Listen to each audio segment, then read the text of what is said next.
اللهم احمل عنا هذا إلى غزة سامحونا يا إخواننا. പ്രിയപ്പെട്ടവരെ, നിങ്ങൾ ഈ വീഡിയോ കണ്ടോ? Bottle of hope. ഗസയിലെ കുഞ്ഞുങ്ങളടക്കമുള്ള മനുഷ്യർ പട്ടിണി കൊണ്ട് മരിക്കുന്നത് കണ്ട് സഹിക്കാൻ വയ്യാതെ ഈജിപ്തിൽ നിന്നും മനുഷ്യർ ധാന്യവും ബേബി ഫുഡും ഒക്കെ കുപ്പികളിലാക്കി ആ കുപ്പികളിൽ ചിലതെങ്കിലും കടലിലൂടെ ഒഴുകി ഗസയിൽ അടിഞ്ഞ് കുഞ്ഞുങ്ങളുടെ വിശപ്പകറ്റുമെന്ന് കരുതി ഒഴുക്കി വിടുന്ന രംഗമാണ് ഈ കണ്ടത്. നമ്മൾ സഹിക്കാൻ പറ്റുന്നില്ല ശരിക്കും ഇതൊന്നും കണ്ടിട്ട്. ഡോക്ടർ മുഹമ്മദ് സയ്യിദ് അലി തുടങ്ങി വെച്ച ഈ ബോട്ടിൽ ഓഫ് ഹോപ്പ് ഒരു വലിയ ക്യാമ്പയിനായി വളർന്നുകൊണ്ടിരിക്കുകയാണ്. Egypt, Libya, Algeria, Morocco, Tunisia തുടങ്ങിയ ഇടത്തു നിന്നൊക്കെ ആളുകൾ ധാന്യക്കുപ്പികൾ കടലിൽ ഒഴുക്കി വിട്ടുകൊണ്ടിരിക്കുന്നു. ഈ അറബ് രാജ്യത്തെ ഭരണാധികാരികൾക്ക് ശരിക്കും നാണമുണ്ടോ, ഉളുപ്പുണ്ടോ, മാനമുണ്ടോ? ഇവർക്ക് ഈ ഗസയിലെ കുഞ്ഞുങ്ങൾ പട്ടിണി കൊണ്ട് മരിച്ചു വീഴുമ്പോൾ അതിൽ ഇടപെടാതെ, ഒരു വാക്ക് പറയാതെ തിന്നും കുടിച്ചും സുഖിച്ചു ജീവിക്കാൻ അറേബ്യൻ ഭരണാധികാരികൾക്ക് നാണമുണ്ടോ എന്ന് എനിക്ക് ഭയങ്കര വിഷമം തോന്നുന്നതോ കണ്ട്. നിങ്ങൾക്കറിയാമോ, ഗസയിൽ കൊടും പട്ടിണിയാണ്.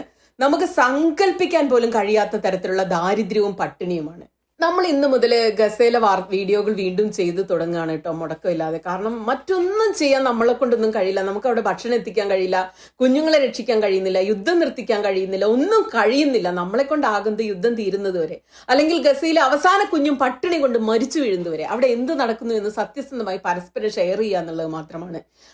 അത്തരത്തിലുള്ള ഒരു പോരാട്ടം മാത്രമേ നമുക്കിപ്പോൾ സാധ്യമാകൂ.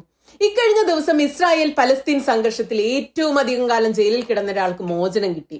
40 വർഷം ഫ്രാൻസിലെ ജയിലിൽ കിടന്ന ലെബനീസ് പലസ്തീൻ പോരാളിയായ കമ്മ്യൂണിസ്റ്റുകാരനായ ജോർജ് ഇബ്രാഹിം അബ്ദുള്ള. പാറിപ്പറക്കുന്ന പലസ്തീൻ കമ്മ്യൂണിസ്റ്റ് കൊടികളാണ് അദ്ദേഹത്തെ ബെയ്റൂട്ട് വിമാനത്താവളത്തിൽ സ്വീകരിച്ചത്. പലസ്തീൻ സ്വതന്ത്ര രാജ്യമായി അംഗീകരിക്കുമെന്ന് ഫ്രഞ്ച് പ്രസിഡന്റിന്റെ പ്രഖ്യാപനത്തിൽ ഇസ്രായേലും അമേരിക്കയും യൂറോപ്പും വിറളി പൂണ്ടു നിൽക്കുന്ന അതേ സമയത്താണ് അദ്ദേഹം പുറത്തിറങ്ങുന്നത്.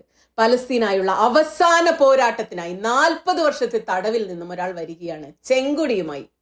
എനിക്ക് പാലസ്തീന് വേണ്ടി നടക്കുന്ന എല്ലാ ചെറിയ ശ്രമങ്ങളിലും ആളുകൾ ചെയ്യുന്നതിലൊക്കെ വിശ്വാസമാണ്. കാരണം വേറെ വഴിയില്ല. അതുപോലെ തന്നെ ഇദ്ദേഹത്തിനും എന്തെങ്കിലും ചെയ്യാനാകുമെന്ന് ഞാൻ പ്രതീക്ഷിക്കുകയാണ്. പലസ്തീനിലെ കുഞ്ഞുങ്ങളുടെ രക്ഷകനാകാൻ ജോർജ് ഇബ്രാഹിം അബ്ദുള്ളയ്ക്ക് കഴിയട്ടെ. 40 വർഷമാണ് അദ്ദേഹം പലസ്തീന് വേണ്ടി ജയിലിൽ കിടന്നത്. പുറത്തിറങ്ങിയിട്ട് അദ്ദേഹം ആദ്യം പറഞ്ഞത് എന്താണെന്നറിയാമോ?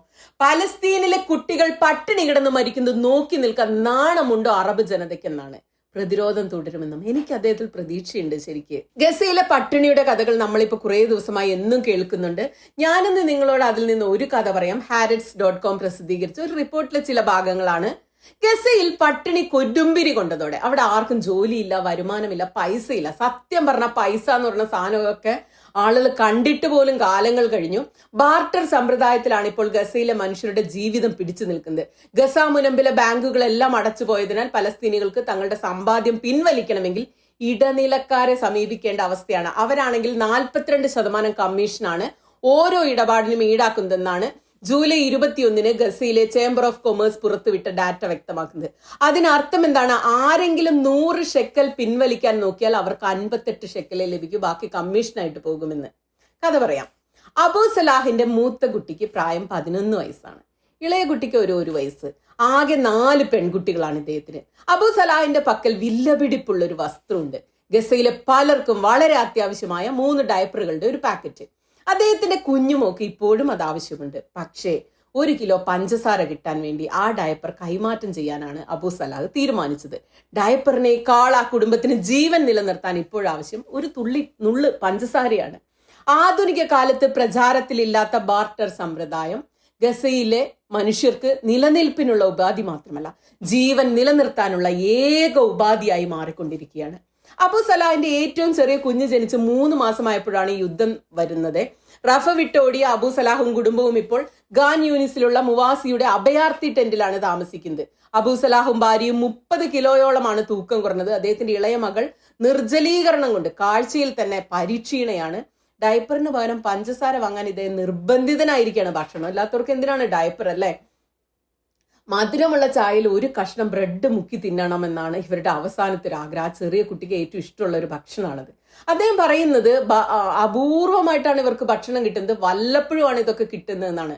വളരെ അപൂർവമായിട്ട് പരിപ്പ് കൊണ്ട് ഒരു സൂപ്പ് ഉണ്ടാക്കി കുടിക്കാൻ പറ്റുന്നുണ്ട്. എല്ലാ സമയങ്ങളിൽ വെറും വെള്ളം മാത്രം കുടിച്ചാണ് ഇവർ ജീവൻ നിലനിർത്തുന്നത്. എന്തുകൊണ്ടാണ് തനിക്ക് ഇങ്ങനെ അവശ്യ വസ്തുക്കൾ പോലും കൈമാറ്റം ചെയ്തിട്ട് പിന്നെ ജീവൻ നിലനിർത്തേണ്ടി വരുന്നെന്ന് ഹാരറ്റ്സിന് നൽകിയ അഭിമുഖത്തിലൊക്കെ അബൂ സലാഹ് ഇങ്ങനെ വിവരിക്കുന്നുണ്ട്. ഗസയിൽ ഭക്ഷ്യക്ഷാമം, പണമില്ലായ്മ, കാശുകൊണ്ട് ഭക്ഷണം വാങ്ങാൻ ഒരു മനുഷ്യനും കഴിയാത്ത അവസ്ഥ, കച്ചവടവും സാധന കൈമാറ്റവും ഒക്കെ നടക്കുന്നത് ഇപ്പൊ സോഷ്യൽ മീഡിയ പ്ലാറ്റ്ഫോമിലൂടെയാണ്.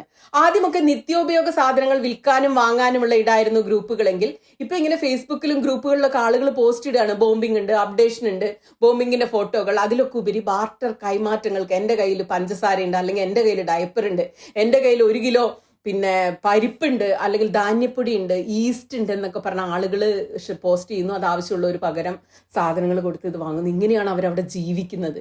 ഫേസ്ബുക്ക് അംഗങ്ങൾ അവരുടെ കയ്യിലുള്ള സാധനങ്ങളൊക്കെ ലിസ്റ്റ് ചെയ്ത് ഇങ്ങനെ പോസ്റ്റ് ഇട്ടുകൊണ്ടിരിക്കുക. അപ്പോൾ വിലപേശൽ നടക്കുന്നുണ്ട്. ഈത്തപ്പഴം, ധാന്യപ്പൊടിയാണ് അത്ര ഇപ്പൊ ഗസയിലെ ഏറ്റവും വില കൂടിയ കറൻസി. ധാന്യപ്പൊടി കഴിഞ്ഞാൽ പിന്നെ പയറും പഞ്ചസാരയ്ക്കുമാണ് ഏറ്റവും അധികം ഡിമാൻഡ്. ആ അവസ്ഥ നിങ്ങളൊന്ന് ആലോചിച്ച് നോക്കി. ഇത്തരത്തിലുള്ള ഒരു പട്ടിണി നമ്മൾ ആരെങ്കിലും കണ്ടിട്ടോ കേട്ടിട്ടോ ഈ അടുത്ത കാലത്ത് ഉണ്ടായിട്ടുണ്ടോ? എന്തു സുഖിച്ചാണല്ലേ നമ്മളൊക്കെ ജീവിക്കുന്ന. കുറ്റബോധം തോന്നുകയാണ് സത്യം പറഞ്ഞാല്. യുദ്ധം 17 മാസം പിന്നിടുമ്പോൾ ഗസ ഏറ്റവും ഭീകരമായ സാമ്പത്തിക മാന്ദ്യത്തിലേക്ക് കൂപ്പുകുത്തി വീണിരിക്കുകയാണ്. 2024 അവസാനത്തോടെ യഥാർത്ഥ ഇൻകം പെർ ക്യാപിറ്റ $200 താഴെയാണ്. ഗസയുടെ സമ്പദ് വ്യവസ്ഥ തകർന്നു. GDP 83% ഇടിഞ്ഞു. ആവശ്യം വേണ്ട പൊതു സർവീസുകളില്ല. വിലക്കയറ്റ നിരക്ക് 4000% കൂടിയിരിക്കുന്നത്. അറബിക് ബ്രെഡായ ഒരു ചെറിയ പാക്കറ്റിന് $3 വില. ഗസ സിറ്റിയിൽ 1 കിലോ പഞ്ചസാര $100 പൈസക്ക് വിൽക്കുന്നത്. അബൂ സലാഹ് പറഞ്ഞ ഡയപ്പർ പാക്കറ്റിന്റെ അതേ വിലയാണ് ഇതൊക്കെ. പണത്തിന്റെ അർത്ഥം തന്നെ ഗസയിൽ മാറിപ്പോയിരിക്കുന്നു. അവിടെ ധാന്യപ്പൊടിക്കാണ് ഇപ്പൊ ഏറ്റവും അധികം വില. അതാണ്, ധാന്യപ്പൊടിയാണ് ഇവരുടെ കറൻസി. ഈ ആഴ്ച തുടക്കത്തില് MSF care, Oxfam, Amnesty international തുടങ്ങി 100ഓളം മനുഷ്യാവകാശ സംഘടനകൾ ഗസയിലെ പട്ടിണി ദുരിതം അവസാനിപ്പിക്കണമെന്ന് ആവശ്യപ്പെട്ട് സംയുക്തമായ ഒരു കത്ത് പുറത്തുവിടുകയുണ്ടായി. ജൂലൈ 23 മാത്രം, അതായത് 24 മണിക്കൂറിനിടെ നടന്ന പട്ടിണി മരണങ്ങളുടെ കണക്ക് ഗസയിലെ ഒരു ആശുപത്രി പുറത്തുവിട്ടിരുന്നു. 15 പേരാണ് 24 മണിക്കൂറിനുള്ളിൽ പട്ടിണി കൊണ്ട് മരിച്ചു പോകുന്നത്.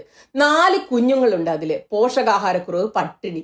ഇതോടെ യുദ്ധം തുടങ്ങിയതിനു ശേഷം ഗസയിൽ പട്ടിണി കൊണ്ട് മരിക്കുന്നവരുടെ ലിസ്റ്റ്, റിയൽ ആയിട്ടുള്ള കണക്കുകൾ മാത്രം 101. അതിൽ 80 പേർ കുട്ടികളാണ് ഈ പട്ടിണി കൊണ്ട് മരിച്ചത്.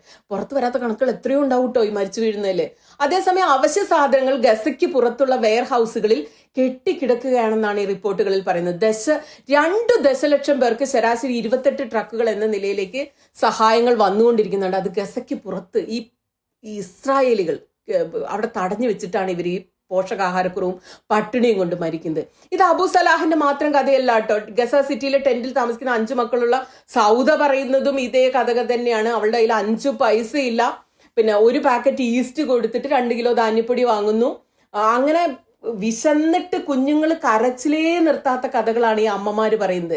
29കാരിയായ മനൽ അൽബർദയിൽ നിന്ന് ഭർത്താവിനും കുഞ്ഞുങ്ങൾക്കും ഒപ്പം പലതവണ കുടിയൊഴിപ്പിക്കപ്പെട്ടവളാണ്. നുസ്രത്തിലെ അഭയാർത്ഥി ക്യാമ്പിലാണ് മനലും കുടുംബവും കഴിയുന്നത്. കുഞ്ഞു കുടുംബത്തിലെ ഒരു കുട്ടി വെള്ളം ശേഖരിച്ചുകൊണ്ടിരുന്ന അതുകൊണ്ടൊക്കെ ഈ ദാരിദ്ര്യത്തിന്റെ കഥകളുണ്ടല്ലോ, കേൾക്കാനേ പറ്റില്ല. ഒരാൾ വെള്ളം ശേഖരിക്കാൻ പോകുന്നു, മറ്റേയാൾ ചാരിറ്റിയിലൂടെ കിട്ടുന്ന ഭക്ഷണത്തിന് നീണ്ട ക്യൂവിൽ നിൽക്കുന്നു. വസ്ത്രം, കിട്ടിയ വെള്ളം കുടിക്കുകയാണോ വസ്ത്രം അലക്കുകയാണോ വേണ്ടതെന്ന് അറിയാതെ അഭയാർത്ഥി ക്യാമ്പിൽ കഴിയുന്നു.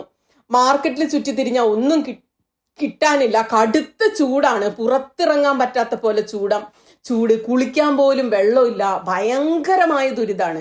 ഇവരും ഈ ബാർട്ടർ സമ്പ്രദായത്തെ കുറിച്ച് പറയുന്നുണ്ട്. പഞ്ചസാരയ്ക്ക് പകരം അരി, പിന്നെ അരിക്ക് പകരം ആട്ട, ഇങ്ങനെ പല സാധനങ്ങളൊക്കെ വാങ്ങിയിട്ട് ആണ് ജീവൻ നിലനിർത്തുന്നത്. ഈ ധാന്യപ്പൊടി, ആട്ട അല്ലെങ്കിൽ അരി, തക്കാളി. പിന്നെ അതേസമയം ആളുകൾക്ക് കഴിച്ച് ശീലിച്ചുകൊണ്ട് കുറച്ച് കാപ്പി, കുറച്ച് പഞ്ചസാര ഒക്കെ കുടിക്കാൻ, ബിസ്ക്കറ്റ്, ചിപ്സ് ഒക്കെ ഇടയ്ക്കൊക്കെ തിന്നണം തോന്നും. മനുഷ്യരല്ലേ, നമ്മളെ പറ്റിയൊക്കെ ആലോചിച്ച് നോക്ക്. എന്നിട്ട് ഇവരുടെ വിദേശത്തുള്ള ഒരു സഹോദരൻ $1000 പൈസ അയച്ചു കൊടുത്തത്രേ. പക്ഷെ അവർക്ക് കിട്ടിയത് $200 തുല്യമായ പണം മാത്രമാണ് ഇവിടെ കയ്യിൽ കിട്ടുന്നത് എന്ന്. അപ്പോൾ ഇതിന്റെ ഇടനിലക്കാരുടെ ലാഭം കൊയ്യലൊന്ന് ആലോചിച്ച് നോക്കൂ. മറ്റു ചിലരുടെ കഥകൾ കേട്ടാൽ ഇതിനേക്കാളും ഭീകരാവസ്ഥയാണ്. യുദ്ധം തുടങ്ങുന്നതിന് മുമ്പ് 23കാരനായ ഫരീദ് അബു താഹ ഒരു കമ്പ്യൂട്ടർ സയൻസ് വിദ്യാർത്ഥിയായിരുന്നു. അപ്പോൾ ഒരു കമ്പ്യൂട്ടർ സയൻസ് വിദ്യാർത്ഥിക്ക് കമ്പ്യൂട്ടർ ഉണ്ടല്ലോ.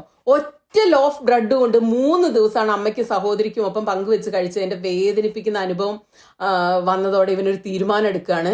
പിന്നെ എൻ്റെ ജ്യേഷ്ഠത്തി അവരുടെ മക്കളുടെ വിശപ്പ് കൊണ്ടുള്ള കരച്ചിൽ നിർത്താൻ ഉപ്പുവെള്ളമാണ് നൽകാൻ തുടങ്ങിയപ്പോൾ ഞാൻ ഇൻസ്റ്റാഗ്രാമിൽ ഒരു പോസ്റ്റ് ഇട്ടു, ധാന്യപ്പൊടിക്ക് പകരം എൻ്റെ ലാപ്ടോപ്പ് വിൽക്കാമെന്ന്. പിന്നെ ആരോ അതിന് അംഗീകരിച്ച് വന്നു. മനസ്സ് തകർക്കുന്ന കാര്യമാണെങ്കിലും യാഥാർത്ഥ്യത്തെ നേരിട്ടേ പറ്റൂ. വിദ്യാർത്ഥിയല്ല, സ്വപ്നം കണ്ട് ഇനി ഒരു പണി ഈ ലാപ്ടോപ്പ് കൊണ്ട് എടുക്കാൻ പറ്റുമോന്നറിയില്ല, പഠനത്തിലേക്ക് തിരിച്ചു പോകും. ഇതൊന്നും സ്വപ്നങ്ങളാണ്, പക്ഷെ നടക്കുമെന്ന് അറിയാത്തതുകൊണ്ട് ഈ കമ്പ്യൂട്ടർ വിറ്റിട്ട് അരിപ്പൊടി ധാന്യമൊക്കെ വാങ്ങിയിട്ട് ഈ കുഞ്ഞുങ്ങളെ ഭക്ഷണം കഴിക്കാൻ കൊടുക്കുകയാണേ. നുസ്രത്തിലെ ഒരു ഡെന്റിസ്റ്റ് ആയ ഡോക്ടർ മുഹമ്മദ് അൽഹജ് സോഷ്യൽ മീഡിയയിൽ ഇട്ട ഒരു പോസ്റ്റും കഴിഞ്ഞ ദിവസം ഭയങ്കര വൈറലായി. അദ്ദേഹം ഫേസ്ബുക്കിൽ എഴുതുന്നത്, കടുത്ത വേദനയും കയ്യിൽ യാതൊരു പണവുമില്ലാത്തൊരു സ്ത്രീ ക്ലിനിക്കിൽ വന്നു, പ്രതിഫലമായി എന്തെങ്കിലും സ്വീകരിക്കണമെന്ന് വാശി പിടിച്ചു. അവരൊരു കപ്പ് പഞ്ചസാരയും കൊണ്ടാ വന്നേന്ന്. ഞാനത് വാങ്ങിയില്ല, പക്ഷെ അവരതെനിക്ക് പൊടിച്ചിട്ട് ഒരു കോഫി തന്നപ്പോൾ വാങ്ങാതിരിക്കാനായില്ല എന്നാണ് പറയുന്നത്. സോഷ്യൽ മീഡിയയിൽ പങ്കുവച്ച ഫോട്ടോയിൽ 20ന്റെ മുഷിഞ്ഞൊരു ഷെക്കൽ നോട്ടുണ്ട്, ഒരു $6 വരുന്നത്, കൂടെ കാപ്പിപ്പൊടിയുടെ ഒരു ചെറിയൊരു കൂമ്പാരം. അത് മാത്രമാണ് ഇവരുടെ പക്കലുണ്ട്. ആളുകളുടെ കയ്യിൽ പൈസയേ ഇല്ലാതായിട്ട് സാധനങ്ങൾ കൊണ്ട് വിറ്റാണ് അവർ സഹായം നേടുന്നത്. ഒരു വൈറലായ മറ്റൊരു പോസ്റ്റ് ഉണ്ട്. ഫ്രീലാൻസ് ജേർണലിസ്റ്റ് ആയ ബഷീർ അബൂഷാൽ പറയുന്നത്, കുടുംബത്തെയും മക്കളെയും പട്ടിണിയിൽ നിന്ന് രക്ഷിക്കാനായി, മരണത്തിൽ നിന്ന് രക്ഷിക്കാനായി ക്യാമറ വിൽക്കാൻ തയ്യാറാണ്. പട്ടിണി ഞങ്ങളുടെ ആത്മാവിനെ കാർന്നു തിന്നുകയാണ് എന്നാണ് അദ്ദേഹത്തിന്റെ പോസ്റ്റ്. സേവനങ്ങളും ബാർട്ടർ ചെയ്യപ്പെടുകയാണ്. ഇപ്പൊ ഉദാഹരണത്തിന് ദയർ അൽ ബലാഹിലെ ബാർബറായ നാമൻ ഇമാദ് 7 പെൺകുട്ടികളാണ് അദ്ദേഹത്തിന്. ഒരു ടർക്കിഷ് മാധ്യമത്തിന് നൽകിയ അഭിമുഖത്തിൽ അദ്ദേഹം പറയുന്നത്, പണ്ട് കാലത്ത് അദ്ദേഹത്തിന്റെ മുത്തച്ഛനൊക്കെ ബാർട്ടർ സംവിധാനം വഴിയാണല്ലോ മുടിവെട്ടിയിരുന്ന കാലത്ത് പണത്തിന് പകരം ഗോതമ്പോ ബാർലിയൊക്കെയാണ് കിട്ടിയിരുന്നത്. അങ്ങനെയാണ് എനിക്ക് തോന്നി, എനിക്ക് എന്തുകൊണ്ട് അത് ചെയ്തുകൂടാ. അങ്ങനെ ബാർബർ ഷോപ്പിന്റെ മുന്നിൽ പോയിട്ട് ബോർഡ് വെക്കുകയാണ്, ഭക്ഷണത്തിന് പകരം മുടി വെട്ടുമെന്ന്. പ്രിയപ്പെട്ട ഉപഭോക്താക്കളെ, സന്തോഷ വാർത്ത, ഭക്ഷണത്തിന് പകരം മുടി വെട്ടിക്കൊടുക്കും. ഒരു തക്കാളി, ഒരു വഴുതന, 2 കക്കിരി, 2 സ്പൂൺ പഞ്ചസാര കൊണ്ടുവരൂ, തലമുടി വെട്ടു. ഓരോ കപ്പ് കാപ്പിയും മികച്ചതാണ്. അക്കൻ ഓഫ് ബാവ, ബീൻസുകളോ എന്ത് വേണമെങ്കിലും, വരന്മാർക്ക് പ്രത്യേക ഓഫർ, സാലഡ് കൊണ്ടുവരും എന്നൊക്കെ പറഞ്ഞ് ബോർഡ് വെച്ചിരിക്കുകയാണ്. പക്ഷെ ആദ്യം ആളുകൾ ചിരിച്ചു ഇത് കണ്ടപ്പോ. വീട്ടിലേക്ക് മാറ്റി സലൂണ്, കടയ്ക്കൊന്നും വാടക കൊടുക്കാനില്ല. പക്ഷെ ആദ്യം ആളുകൾ ഇതൊക്കെ കണ്ട് പരിഹസിച്ചെങ്കിൽ ഇപ്പൊ നിറയെ കസ്റ്റമേഴ്സ് ആണ് ഇത്ര വരുന്നത്. ആദ്യമൊക്കെ ആളുകൾ വരാൻ മടിച്ചെങ്കിലും പിന്നീട് ആളുകൾ സാധനം കൊണ്ടുവരിക. 1 കിലോ ധാന്യപ്പൊടിയും കൊണ്ടുപോയാൽ മുടി വെട്ടിയിട്ട് തിരിച്ചു പോരാൻ. ബാർബർക്കാണെങ്കിൽ 2-3 ആളുടെ മുടി വെട്ടിയാൽ കുറച്ച് ധാന്യപ്പൊടി, കുറച്ച് ഈസ്റ്റ്, കാപ്പിപ്പൊടി ഒക്കെ കിട്ടും. വീട്ടിലുള്ള ഒരു പട്ടിണി കിടന്ന് മരിക്കില്ല. ആളുകൾ കൊണ്ടുവരുന്ന എന്ത് സാധനവും താൻ സ്വീകരിച്ച് മുടി വെട്ടി കൊടുക്കുന്നതാണ് പറയുന്നത്. പണത്തേക്കാൾ ഇപ്പൊ ഇതാണ് നല്ലതെന്ന് തോന്നുന്നു ജീവൻ നിലനിർത്താനെന്ന് മോദി പറയും. വായിക്കുമ്പോൾ തന്നെ സങ്കടം തോന്നുന്ന ഒരു ടിക്ടോക്ക്, കാണാൻ പറ്റാത്തൊരു ടിക്ടോക്ക് വീഡിയോയുടെ കാര്യം പറഞ്ഞുകൊണ്ട് നമുക്കിത് അവസാനിപ്പിക്കാം. പലസ്തീനിയൻ ടിക്ടോക്കറായ ഗാലിദ് സലാഹ് 26,000 ഫോളോവേഴ്സ് ഒക്കെ ഉള്ള ഒരാളാണ് അദ്ദേഹം പറയുന്നത്, ഞാൻ ഗാലിദ് സലാഹ്, എൻ്റെ പൂർണ്ണ ബോധ്യത്തിൽ ഞാൻ സാക്ഷ്യപ്പെടുത്തുന്നത് എന്താണെന്ന് വെച്ചാൽ, ഏതെങ്കിലും ഒരു വൃക്ക രോഗിക്ക് എൻ്റെ വൃക്ക ദാനം ചെയ്യാൻ ഞാൻ തയ്യാറാണ്. പകരം എൻ്റെ മക്കളെ ഊട്ടാനുള്ള ധാന്യപ്പൊടി അയാൾ നൽകണമെന്നാണ്. പ്രിയപ്പെട്ടവരെ, ഇതാണ് ഗസയിലെ അവസ്ഥ. വൃക്ക വിറ്റ് കുഞ്ഞുങ്ങൾക്ക് കഞ്ഞി വെച്ച് കൊടുക്കുന്ന മാതാപിതാക്കൾ. ഇതൊക്കെ പറയുമ്പോൾ നമുക്ക് വാർത്തയായിട്ട് പറയുമ്പോൾ പോലും സഹിക്കാൻ പറ്റുന്നില്ല. അപ്പം അനുഭവിക്കുന്നവരുടെ അവസ്ഥ നിങ്ങളൊന്ന് ആലോചിച്ച് നോക്കൂ. ബാക്കി വാർത്ത നാളെ. നമ്മളിതൊരു പോരാട്ടമായി, നമ്മളെ കൊണ്ടാവുന്ന പോലെ ഒരു ചെറുത്തുനിൽപ്പായി നമ്മൾ ഇന്ന് മുതൽ ഈ പട്ടിണിയുടെ പരമ്പരയും കഥയൊക്കെ അങ്ങോട്ടും ഇങ്ങോട്ടും പറയാൻ പോവുകയാണ്. നിങ്ങളെല്ലാവരും കൂടെ കാണുമല്ലോ.